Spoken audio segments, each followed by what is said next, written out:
Good morning. അപ്പോൾ ഞാനിന്ന് കാടാമ്പുഴ അമ്പലത്തിൽ പോണ ഒരു കുട്ടി വ്ളോഗായിട്ടാണ് കേട്ടോ വന്നിട്ടുള്ളത്. ഞാനും മുത്തശ്ശനും കൂടിയിട്ടാണ് പോണത്. ഞങ്ങളിതാ പെരിന്തൽമണ്ണയിൽ നിന്ന് വളാഞ്ചേരി ബസ് കയറിയിട്ടുണ്ടായിരുന്നു.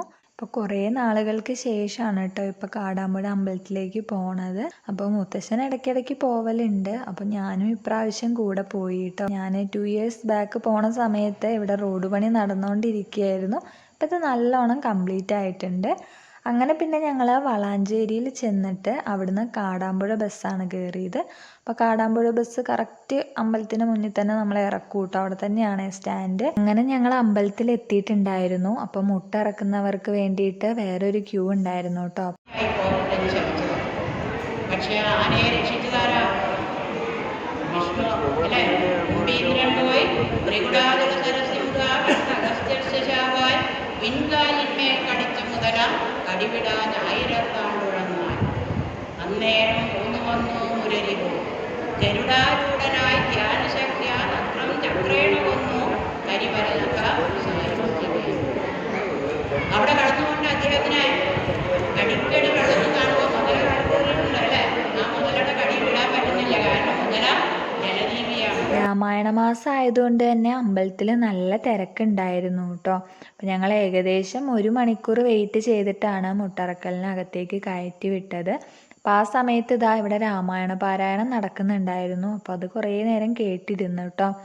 പിന്നെ ദേ അമ്പലത്തിൻ്റെ കുളമാണത്. കുളത്തിലപ്പം വലിയ വലിയ നിറയെ മീനുകളുണ്ടായിരുന്നു.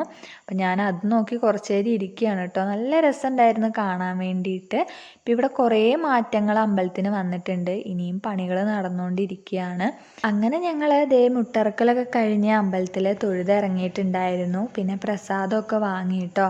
അങ്ങനെ വഴിപാടും കാര്യങ്ങളൊക്കെ കഴിഞ്ഞിട്ട് ഞങ്ങൾ മുകളിലോട്ട് കയറിയിട്ടുണ്ട്. അപ്പോൾ ഇനി അന്നദാനം കഴിക്കാൻ വേണ്ടിയിട്ടുള്ള ക്യൂ ആണ് കേട്ടോ. അപ്പോൾ നല്ല ക്യൂ ഉണ്ടായിരുന്നു. സമയം ഒരു 12:30 ഏകദേശം ആയിട്ടുണ്ടായിരുന്നേ. അങ്ങനെ കുറേ നേരം ക്യൂ ഒക്കെ നിന്ന ശേഷം ഞങ്ങൾ അന്നദാനം കഴിക്കാൻ വേണ്ടിയിട്ട് ഉള്ളിലേക്ക് കയറിയിട്ടുണ്ടായിരുന്നു. നമ്മളിനി എവിടെ നിന്നും എത്ര കറികൾ കൂട്ടി കഴിച്ചാലും അന്നദാനം കഴിക്കുന്ന ആ ഒരു ടേസ്റ്റ് വേറെ തന്നെയാണല്ലേ. അങ്ങനെ പിന്നെ ഞങ്ങൾ അന്നദാനമൊക്കെ കഴിച്ചു കഴിഞ്ഞ ശേഷം പുറത്തോട്ട് ഇറങ്ങിയിട്ടുണ്ട്. ഇനി വീട്ടിലോട്ട് തിരിച്ചു പോരുകയാണ്. അപ്പോൾ ഞങ്ങൾ കുറച്ച് സാധനങ്ങളൊക്കെ അവിടുന്ന് വാങ്ങിയിട്ടുണ്ടായിരുന്നു കേട്ടോ. അങ്ങനെ ഇനി ഞങ്ങൾ വീട്ടിലോട്ട് തിരിച്ചു പോരുകയാണ് കേട്ടോ. അപ്പോൾ കറക്റ്റ് ഞങ്ങൾ കാടാമ്പുഴ സ്റ്റാൻഡിൽ വന്ന് നിന്നപ്പോൾ ബസ് കിട്ടിയിട്ടുണ്ടായിരുന്നു. അങ്ങനെ അതിൽ കയറി തിരിച്ചു പോരുകയാണ്. അപ്പോൾ ഇത്രയേ ഉള്ളൂ കേട്ടോ എൻ്റെ ചെറിയൊരു വ്ളോഗാണ്. കാരണം ഞാൻ അമ്പലത്തിൻ്റെ ഉള്ളിലൊന്നും വീഡിയോസ് എടുത്തിട്ടില്ല കേട്ടോ. എനിക്ക് അതിനോട് താല്പര്യമില്ല. അപ്പോൾ ഞാൻ ജസ്റ്റ് പുറത്തിറങ്ങിയപ്പോൾ കുറച്ച് ക്ലിപ്സ് മാത്രം എടുത്തത് ഇതിനകത്തുള്ളൂ. അപ്പോൾ എന്തായാലും ഞങ്ങളുടെ കാടാമ്പുഴ യാത്രയുടെ വ്ളോഗ് ഇഷ്ടപ്പെട്ടെങ്കിൽ എല്ലാവരും ലൈക്ക് ചെയ്യുക, ഷെയർ ചെയ്യുക, ചാനലൊന്ന് സബ്സ്ക്രൈബ് ചെയ്യുക.